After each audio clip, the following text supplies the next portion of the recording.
Hello guys, welcome to our channel mechanical exam crackers. जैसा कि मैंने लास्ट वीडियो में वेल्डिंग पार्ट 1 में गैस वेल्डिंग को डिस्कस किया था, तो उसी से रिलेटेड आज मैं आप सभी के लिए वेल्डिंग पार्ट 2 लेके आया हूँ, जिसमें मैं आर्क वेल्डिंग को डिस्कस करूँगा। तो बिना टाइम वेस्ट करे हुए आइए स्टार्ट करते हैं। तो आइए जानते हैं क्या होती है आर्क वेल्डिंग। तो electrical arc welding is one of the fusion welding processes. Electrical arc welding को फ्यूजन वेल्डिंग की कैटेगरी में रखा गया है, in which coalescence of metal is achieve by the heat from an electric arc between an electrode and work piece. Electric arc is generated when electrode is brought into contact with the work and then quickly separated by the short distance approximately 2 mm। तो जो metal का कोल्सन्स हम लोग को achieve करना होता है, तो वो इलेक्ट्रिक आर्क से हम लोग हीट जनरेट करते हैं, और इलेक्ट्रिक आर्क जो होता है वो इलेक्ट्रोड और वर्क पीस के बीच में जनरेट होता है। वो इलेक्ट्रिक आर्क तब जनरेट होता है जब हम लोग इलेक्ट्रोड को मेटल के कांटेक्ट में लाते हैं, तो वहाँ पर एक करंट के थ्रू एक इलेक्ट्रिकल स्पार्क जनरेट होता है। वो स्पार्क 2 mm की डिस्टेंस में, शॉर्ट डिस्टेंस में सेपरेट होता है। तो second point is the circuit operates at low voltage and high current, so arc is established in the gap due to the thermionic emission from the electrode to work piece. Thermonic emission is not it's a simple process of the liberation of electrons from the electrode। जब electrode से electron liberate होते हैं high temperature के कारण, उसको बोलते हैं हम लोग थर्मोनिक एमिशन। तो it is the process of the thermionic emission of electrode to work piece. The arc is sustain due to continuous presence of thermally ionised column of the gas. Arc हमारे पास sustain रहता है continuously presence of the thermal ionised column of the gas. जो gas होती है, ionised gas होती है, वहाँ पास कंटिन्यूसली प्रेजेंट होती है, जिसके कारण जो हमारा आर्क मेंटेन होता है वो कंटिन्यूसली होता रहता है। जिस आर्क की हम लोग बात कर रहे हैं, वो आर्क हमारे पास बहुत ही हाई टेम्परेचर पे प्रोड्यूस होता है। This arc is produces as temperature of the order of 5500 degree Celsius और higher. In this way a pool of molten metal consisting of work piece metal और filler metal is formed in the welding zone. जो arc हमारे पास produce होता है वो 5500 degree Celsius और high temperature range पे प्रोड्यूस होता है। तो हमारे पास इतने हाई टेम्परेचर पे जो मेटल होता है वो मेल्टिंग कंडीशन में आ जाता है, और वो एक पूल क्रिएट कर लेता है, जिसमें हमारे पास वर्क पीस मेटल और फिलर मेटल होते हैं, और एक वेल्डिंग जोन क्रिएट कर लेते हैं। The electrode is moving along the joint with perpendicular zigzag motion. जिस पॉइंट पे हमको ज्वाइन करना होता है, वहाँ से हम लोग इलेक्ट्रोड को कांटेक्ट में लाते हुए परपेंडिकुलर जिगजैग मोशन करवाते हैं। जब वो वहाँ पे कांटेक्ट के थ्रू जब हम लोग जिगजैग मोशन करवाएंगे, तो वहाँ पे स्पार्क जनरेट होगा, मेटल जो होगा मल्ट होगा, और वहाँ पे जो गैप होगा वो फिल हो जाएगा। And after then solidified of molten metal weld pool make the strong welded joint. जो वेल्ड ज्वाइंट होगा वो हमारे पास स्ट्रांगली हमको मिल जाएगा। This is the description of the arc welding.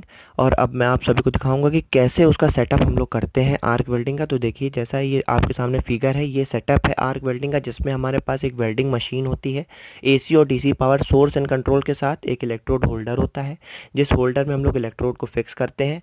उस इलेक्ट्रोड को जब हम लोग कॉन्टैक्ट करते हैं मेटल के साथ, वहाँ आर्क प्रोड्यूस होता है, और जो वर्क दिखाएगा वही हमारा वर्क पीस है।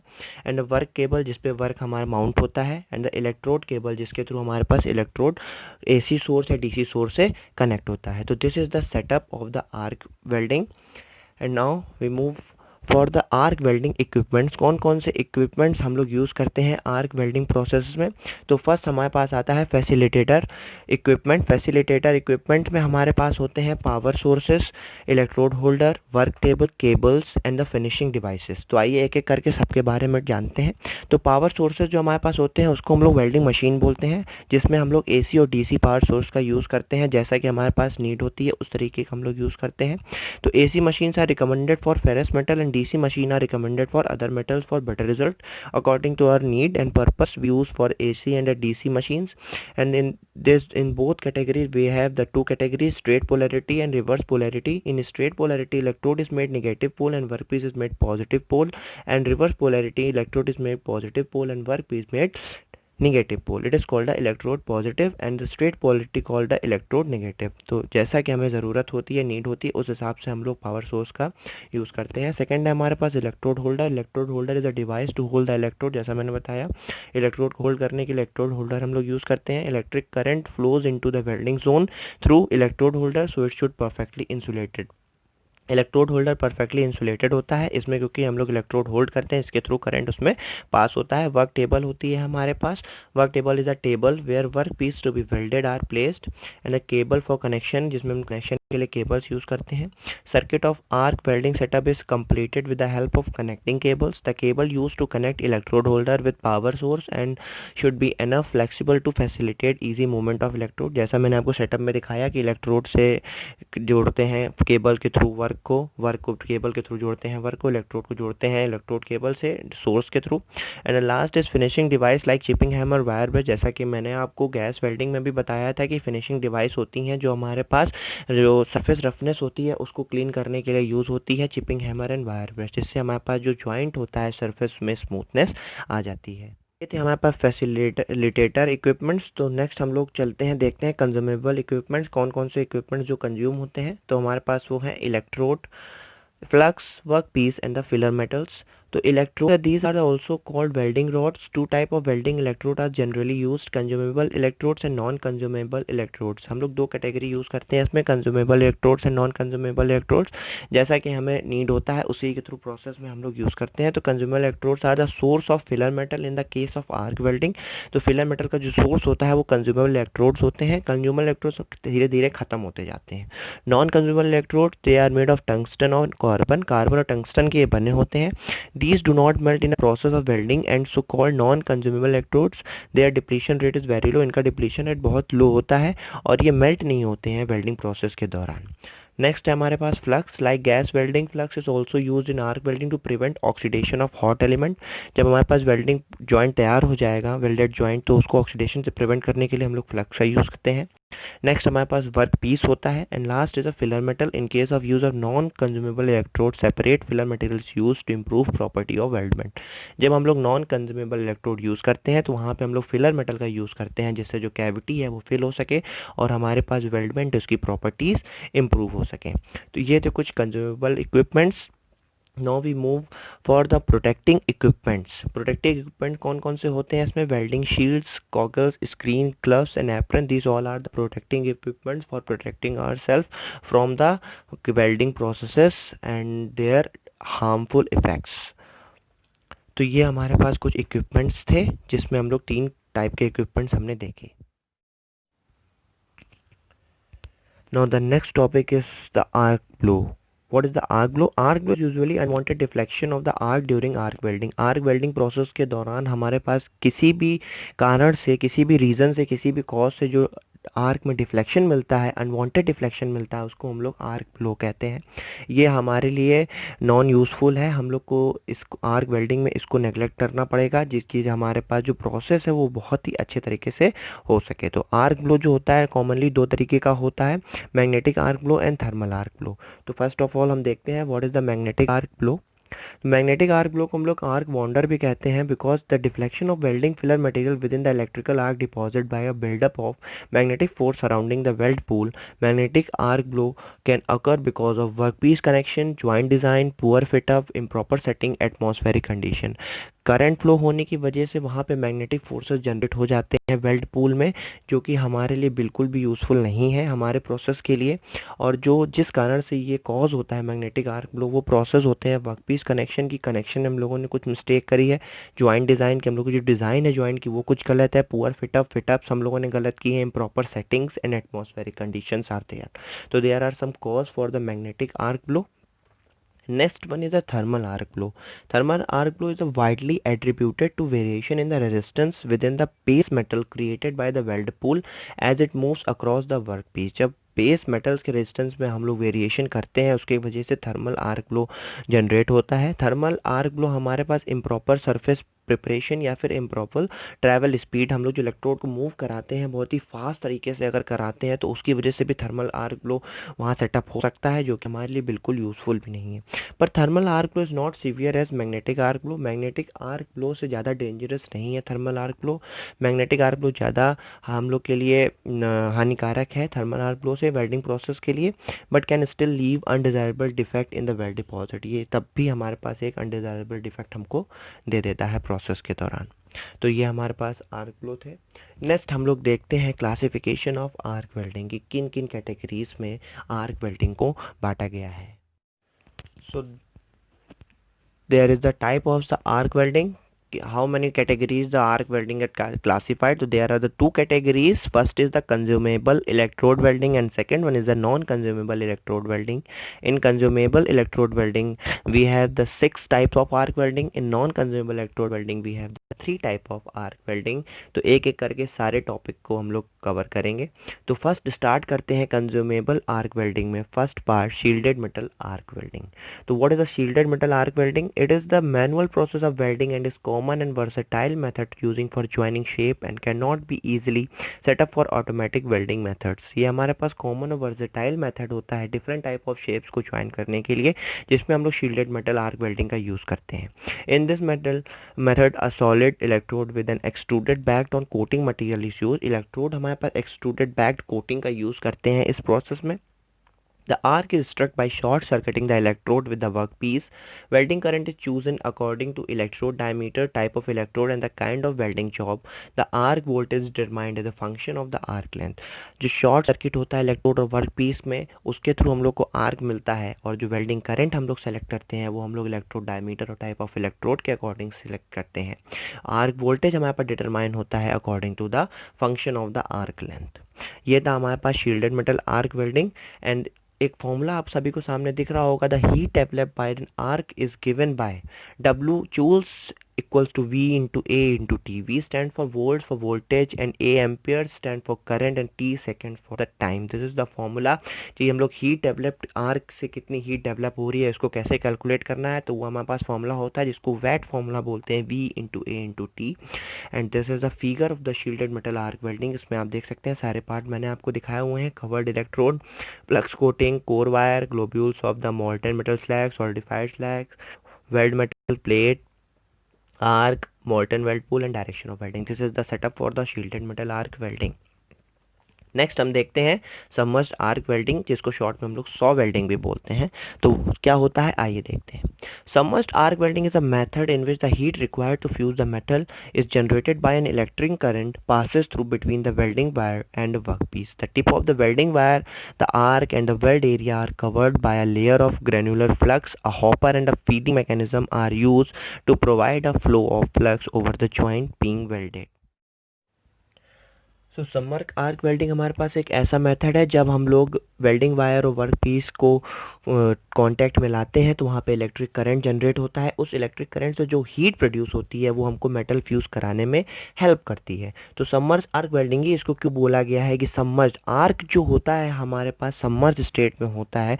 सबमर्ज्ड का मतलब है कि जो tip of welding wire and the arc of the weld area are covered a layer of granular flux. Flux के एक लेयर के नीचे हमारे पास एक आर्क प्रोड्यूस होता है. A hopper and feeding mechanism are used to provide a flow of flux. Hopper feeding mechanism हम लोग यूज़ करते हैं फ्लक्स को फ्लो कराने के लिए वेल्डेड जॉइंट के ऊपर. A conveyor tube is provide to control the flow of the flux. एक कन्वेयर ट्यूब यूज़ करते हैं कि फ्लो रेट जो फ्लक्स का है उसे कंट्रोल कर सकें. And is always kept ahead of the weld zone to ensure adequate supply of the flux ahead of the arc. हमारे पास एक एडिक्वेट अमाउंट में ही फ्लक्स फ्लो हो सके, तो इसका हम लोग को बहुत ध्यान देना होता है, इसलिए कन्वेयर ट्यूब हम लोग इस यूज़ करते हैं. सॉ can use much higher heat input as slower solidification and cooling characteristics, and also the silicon content will be much higher in submerged arc welding. silicon content जो होता है बहुत ही हाई होता है इस वेल्डिंग में. if care is not exercised in selecting proper flux material, अगर हमारे पास जो हम लोग फ्लक्स मटेरियल सेलेक्ट करते हैं अगर हम लोगों ने उस पर ध्यान नहीं दिया तो सिलिकॉन कंटेंट होने के कारण जो हमारा वेल्डेड जॉइंट है उसमें कुछ डिसएडवांटेजेस हो सकती हैं, कुछ लिमिटेशंस आ सकती हैं.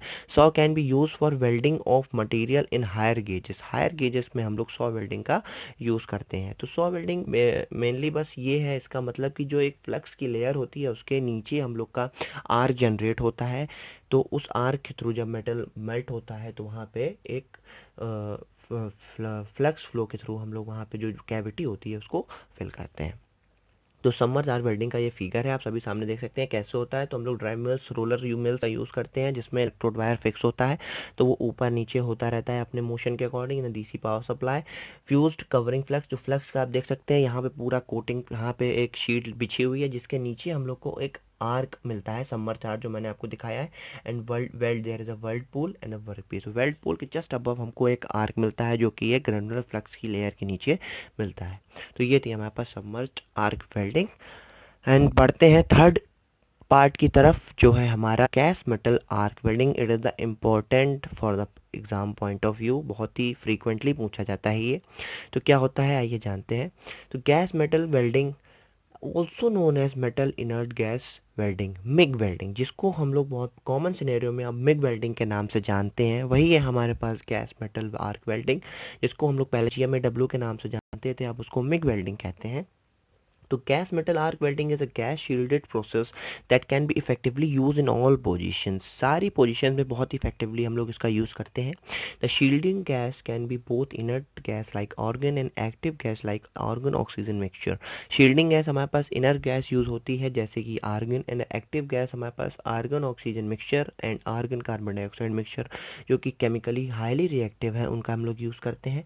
It can be used on nearly all metals including carbon steel, stainless steel, alloy steel and aluminum। Arc travel speed is typically 30 to 38 centimeter per minute and weld metal deposition rate varies from 1.25 kg per hour while welding out of position to 5.5 kg per hour in flat position।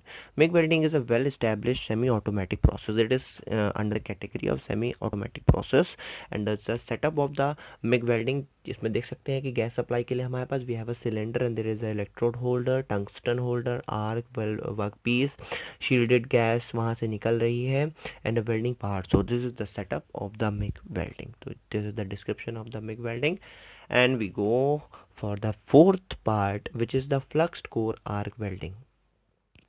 So what is the fluxed core arc welding? Let's start. It is somewhat like submerged arc and shielded metal arc welding, except that the flux is encased in a metal sheet instead of the being laid over the wire। It is nothing but there is economical welding process than the shielded metal arc welding. जो shielded metal arc welding होता है उससे बहुत ही economic process होता है फ्लक्स्ड core arc welding, जिसमें हम लोग फ्लक्स का कोटेड इलेक्ट्रोड यूज़ करते हैं, जिसमें तो the weld metal is shielded by the metal flux and by the gaseous medium. Weld metal जो हमारे पास शील्ड होता है वो metal flux and gaseous medium के द्वारा शील्ड होता है, ईदर बीन एक्सटर्नली सप्लाइड और इवॉल्व फ्रॉम द फ्लक्स। जो एक्सटर्नली सप्लाई हम लोग करते थे फ्लक्स का, उसके थ्रू ना करते हुए हम लोग मेटल फ्लक्स के ही थ्रू वेल्ड मेटल को शील्ड कर देते हैं।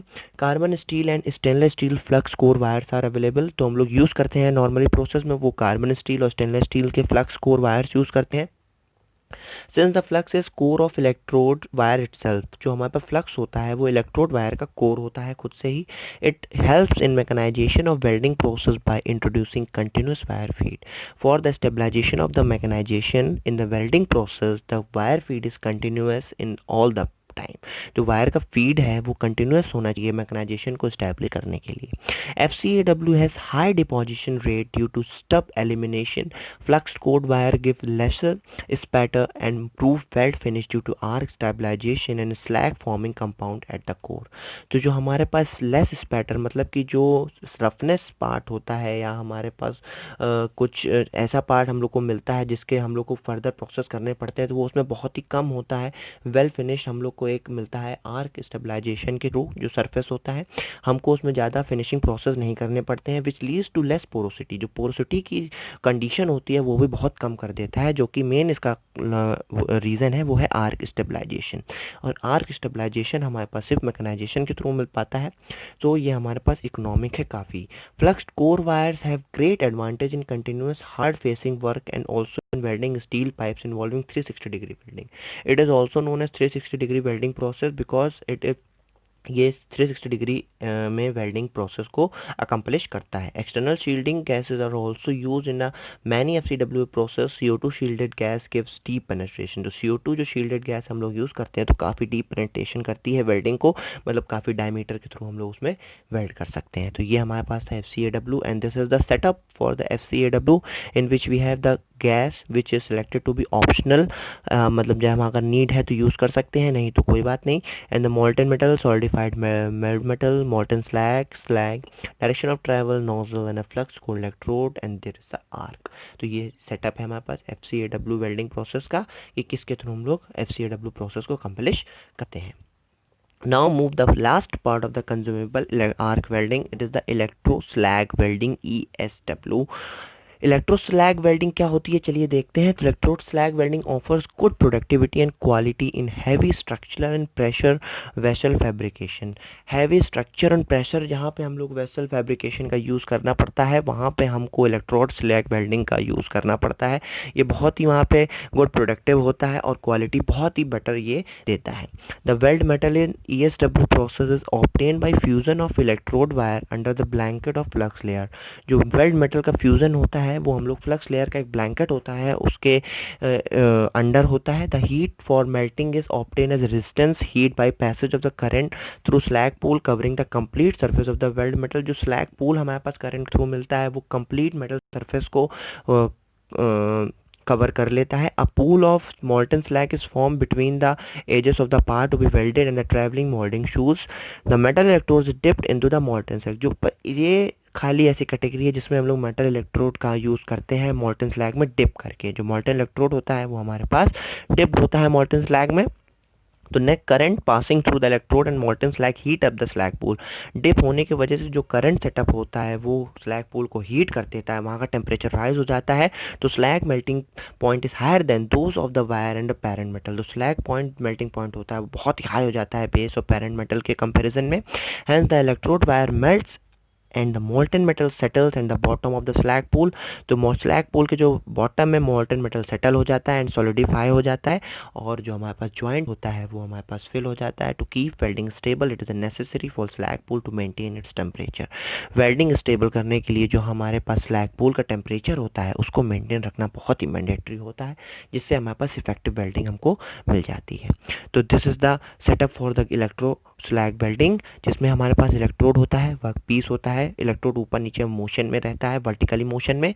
इलेक्ट्रोड फीडिंग व्हील्स का यूज़ करते हैं इलेक्ट्रोड को मूव कराने के लिए। And this is the work piece and molten slag. उसके नीचे हमारे पास होता है मोल्टन मेटल। जैसा कि मैंने बताया कि पूरा एक ब्लैंकेट होता है मोल्टन स्लैग का, उसके नीचे हमारे पास मोल्टन मेटल होता है एंड सॉलिडिफाइड मेटल उसके नीचे मिलता है। तो this is the whole setup for the electro slag welding. तो ये मैं हम लोगों ने पूरा देखा इलेक्ट्रो गैस वेल्डिंग प्रोसेस। तो इलेक्ट्रो स्लैग वेल्डिंग प्रोसेस। तो अब हम लोग लास्ट पार्ट की तरफ बढ़ते हैं, इलेक्ट्रो गैस वेल्डिंग, जो कि हमारे पास लास्ट पार्ट है। तो आइए देखते हैं इलेक्ट्रो गैस वेल्डिंग क्या होता है, जिसको शॉर्ट में हम लोग बोलते हैं EGW। EGW एंड ESW में काफ़ी कंफ्यूज रहते हैं लोग, तो मैंने आपको ESW बता दिया है क्या होता है प्रोसेस। अब हम लोग देखते हैं EGW। तो EGW होता है electro gas welding is an arc welding process that is performed on the vertically oriented plate structure. Actual में जो EGW होता है वो मशीन प्रोसेस होता है। हम लोग मशीन पे परफॉर्म करते हैं, वेल्डिंग मशीन होती है हमारे पास, उसमें हम लोग पूरा प्रोसेस परफॉर्म करते हैं। बट हम लोग ESW में हमारे पास कोई ऐसी मशीन नहीं होती है जिसमें हमको प्रोसेस परफॉर्म करना होता है। तो ये कन्फ्यूज़न थोड़ा सा रहता है, तो आप इसको दूर रखिएगा। तो ओरिएंटेड वर्टिकली प्लेट्स होती हैं, स्ट्रक्चर होता है हमारे पास, उसमें हम लोग इस वेल्डिंग प्रोसेस को परफॉर्म करते हैं। The process produce an arc between the continuously fed wire electrode and the weld pool। जो continuously fed होता है वायर की फीडिंग होती है इलेक्ट्रोड और वेल्ड पूल के उसमें, तो वहाँ पे आर्क प्रोड्यूस होता है। The weld pool is contained by some form of backing। external shielding gas and pressure may or may not be used। external shielding gas और pressure हम लोग अपनी नीड के अकॉर्डिंग यूज़ कर भी सकते हैं, नहीं भी कर सकते हैं। EGW uses either shored wires or fluxed core wires। shielding gas CO2 and AR। also CO2 is always used with solid wire and can be used with flux core wires। तो हम लोग गैसेस का कैसे use करते हैं वो इसमें बताया गया है। EGW is a machine welding process, जैसा मैंने आपको पहले ही बता दिया कि मशीन वेल्डिंग प्रोसेस होता है जिसमें हम लोग परफॉर्म करते हैं। Although the weld progresses in the vertical direction the weld is deposit in flat position. तो वेल्ड हमारे पास जो जॉइंट होता है, डिपॉजिट होता है, वो फ्लैट पोजिशन में होता है, बट जो परफॉर्म होता है प्रोसेस वो हमारा वर्टिकल डायरेक्शन में होता है। EGW is a commonly used for metal thickness between 1/2 inches and 3 inches, electrode diameter typically from 1/16 inches to 1/8 inches। तो this is the description of the electrode gas welding and I later discuss the description of the electro slag welding। तो थोड़ा दोनों में confusion रहता है, तो वो थोड़ा confusion दूर रखिएगा। उसके बाद भी आपको अगर कोई confusion रहता है तो आप हमसे मुझको पर्सनली आप मुझसे मेल करके या कमेंट बॉक्स में मुझसे आप अपना डाउट शेयर कर सकते हैं।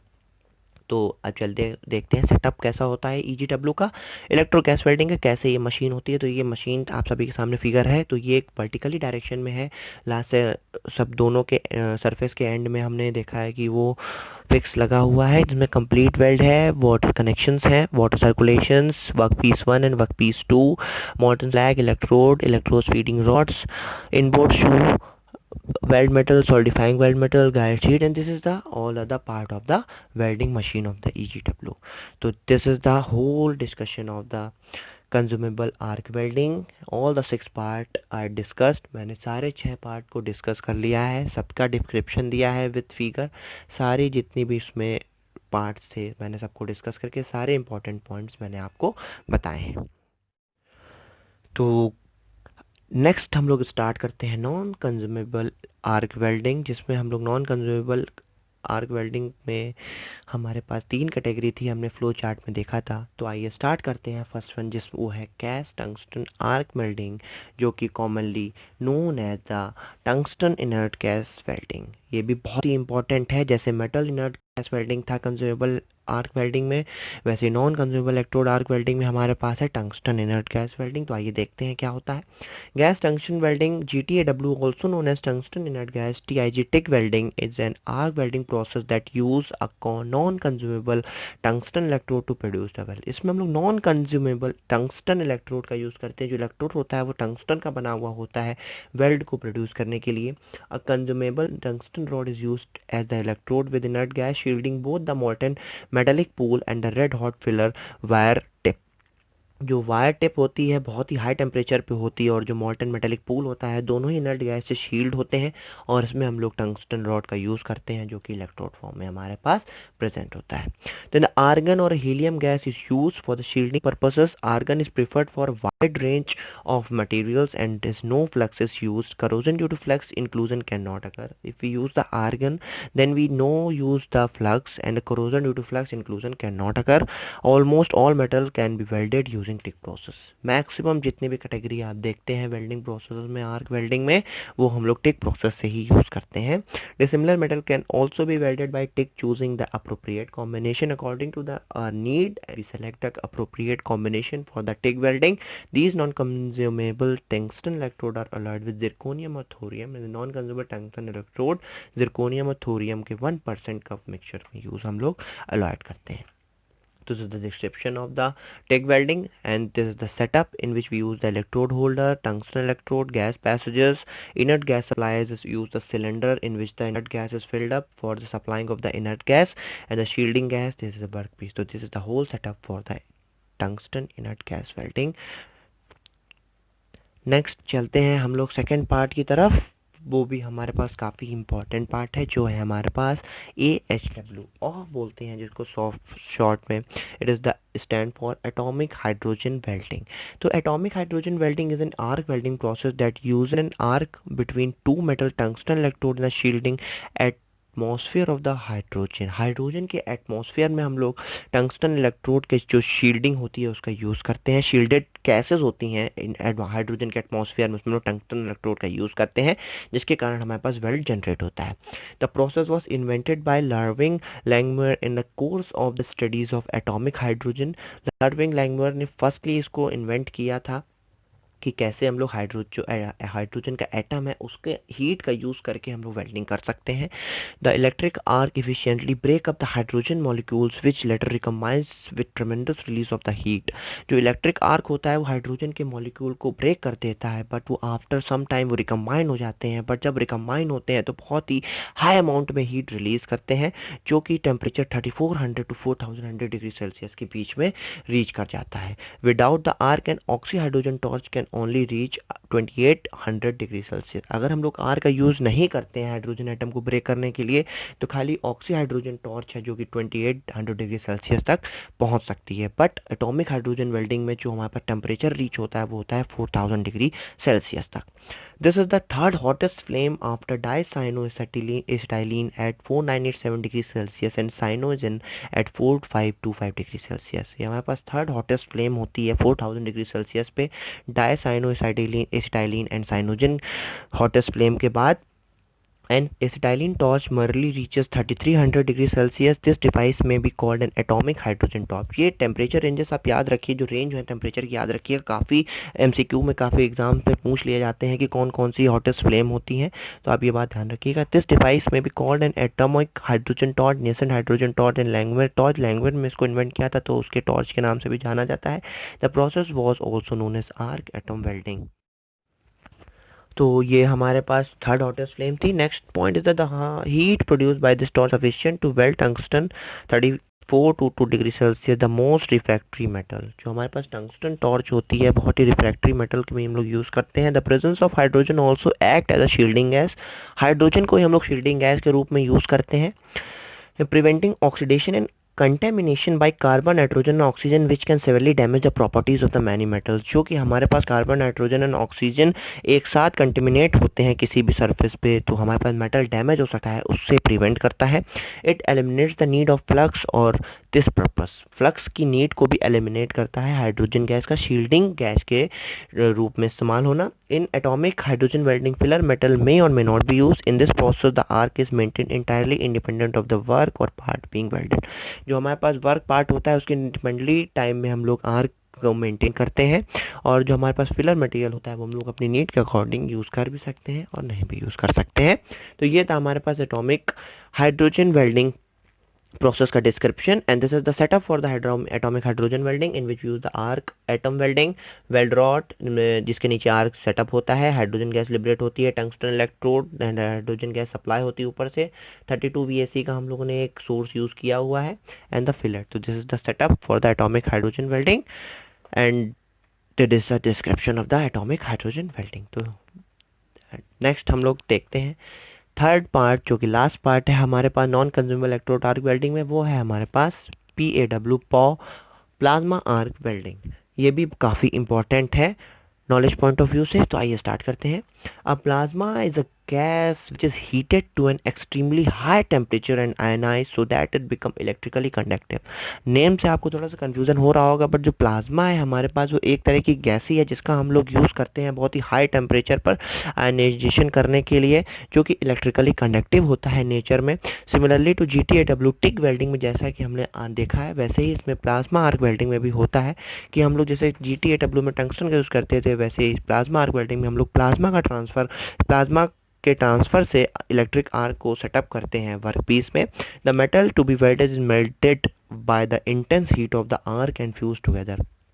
आर्क के थ्रू जो बहुत ही हाई इंटेंस हीट होती है उसमें वेल्ड मेटल का हम लोग यूज़ करते, वेल्ड मेटल आपस में जुड़ते हैं. In the plasma welding torch tungsten electrode is located with in the copper nozzle having a small opening. Structure मैंने इसमें बताया हुआ है कैसे हम लोग यूज़ करते हैं प्लाज्मा वेल्डिंग में टॉर्च का. तो जो टंगस्टन होता है कॉपर नोजल में फिक्स होता है. A pilot arc is initiated between the torch electrode and the nozzle tip. The arc is the transfer to the metal to a welded by forcing the plasma gas and arc through a constricted orifice. The torch delivers the high concentration of heat to a small area. जब small orifice में हम लोग area construct कर देते हैं तो जो torch होती है बहुत ही हाई कंसंट्रेशन के साथ हीट को जनरेट करती है बहुत ही स्मॉल एरिया से. तो with high performance welding equipment the plasma process produce exceptionally high quality welds. बहुत ही हाई क्वालिटी वेल्ड्स के लिए प्लाज्मा आर्क वेल्डिंग का यूज़ करा जाता है, जिसमें बहुत ही हम लोग को सावधानी देनी पड़ती है, बहुत ही अटेंशन पे करना पड़ता है इस वेल्डिंग के दौरान, क्योंकि इसमें बहुत ही high amount of heat use होती है, बहुत ही हाई टेम्परेचर जनरेट हो जाता है. प्लाज्मा गैसेज आर नॉर्मली हम लोग आर्गन का यूज़ करते हैं क्योंकि बहुत ही रिएक्टिव एंड इनर्ट होती है. The torch also use a secondary gas organ hydrogen or helium which assists the shielding the molten weld puddle, thus minimizing the oxidation of the weld. Oxidation of weld को prevent करने के लिए हम लोग मॉल्टन weld पडल का use करते हैं, जिसमें हम लोग शील्डेड गैसेस यूज़ करते हैं, चाहे वो आर्गन हो चाहे वो हाइड्रोजन और हीलियम, किसी का भी हम लोग किसी भी नट गैस का हम लोग यूज़ कर सकते हैं. तो प्लाज्मा आर्क वेल्डिंग में हमारे पास जो इक्विपमेंट्स या टूल्स हमें चाहिए होते हैं वो कुछ होते हैं टूल्स. पावर सप्लाई होनी चाहिए हमारे पास, प्लाज्मा कंसोल होना चाहिए, sometime external sometime built in होता है मशीन में, वाटर रिसर्कुलेटर होना चाहिए जिससे कि बहुत ही हाई टेम्परेचर हो जाता है, बहुत हाई हीट जनरेट होती है तो उसको हम लोग थोड़ा डाउन कर सकें अपनी नीड के अकॉर्डिंग. प्लाज्मा वेल्डिंग टॉर्च होती है, इसमें इलेक्ट्रोड फिक्स होता है.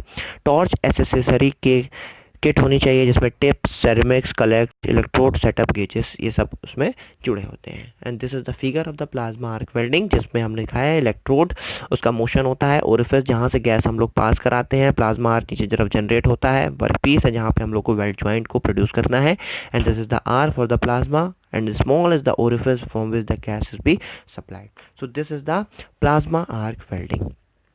तो हम लोगों ने दोनों ही कैटेगरी को कवर किया। फर्स्ट कैटेगरी थी हमारे पास आर्क वेल्डिंग में कंज्यूमेबल इलेक्ट्रोड आर्क वेल्डिंग, जिसमें 6 पार्ट थे, मैंने उन सभी को भी कवर किया। और सेकंड कैटेगरी थी हमारे पास non consumable electrode arc welding, जिसमें 3 पार्ट थे, उनको भी हमने कवर किया। तो सारे पार्ट्स में मैंने आपको डिस्क्रिप्शन दिया है, सारे पार्ट्स की वेल्डिंग कैसे कैसे होती है सबका दिया हुआ है। अब देखते हैं नेक्स्ट कि आर्क वेल्डिंग की हमारे पास एडवांटेजेस क्या होती हैं। तो एडवांटेजेस में हमारे पास 4 पार्ट्स होते हैं: cost, portability, work progress and the shielded gases use. तो कॉस्ट में हमारे पास ये होता है कि गैसेस का हम लोग यूज़ नहीं करते हैं, जिसकी वजह से हमारी जो कॉस्ट होती है इस सेटअप की बहुत ही कम हो जाती है। पोर्टेबिलिटी में हम लोग सेटअप की वजह से बहुत ही ईजी वे में इसको ट्रांसपोर्ट कर सकते हैं from one place to another place.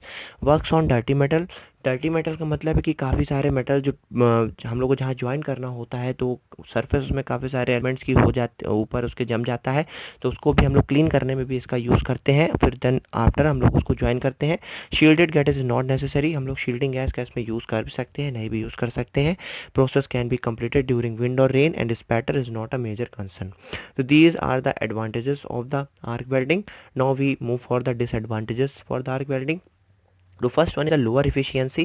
More waste is generally produced during arc welding than many other types, which can increase project cost in some cases. हम लोगों ने पीछे कॉस्ट की बात की भी थी, पर कॉस्ट के जस्ट अपोजिट में हमारे पास जो एफिशिएंसी होती है वो हमारे पास बहुत ही कम हो जाती है, क्योंकि इसमें वेस्ट होता है वो काफ़ी अमाउंट में जनरेट होता है, जो कि हमारे लिए रिकॉग्नाइजेबल नहीं है। हाई स्किल लेवल, इसमें बहुत ही हाई स्किल लेवल का ऑपरेटर चाहिए होता है जो, और बहुत ही अटेंशन के साथ इसमें काम करना पड़ता है। ट्रेनिंग एंड स्किल लेवल इसमें बहुत ही हाई होता है, अलग सारे जितने भी वेल्डिंग प्रोसेस हैं उनके कंपैरिजन में। So not all professional have this, मतलब सारे प्रोफेशनल में इसका हम लोग यूज़ नहीं कर सकते हैं।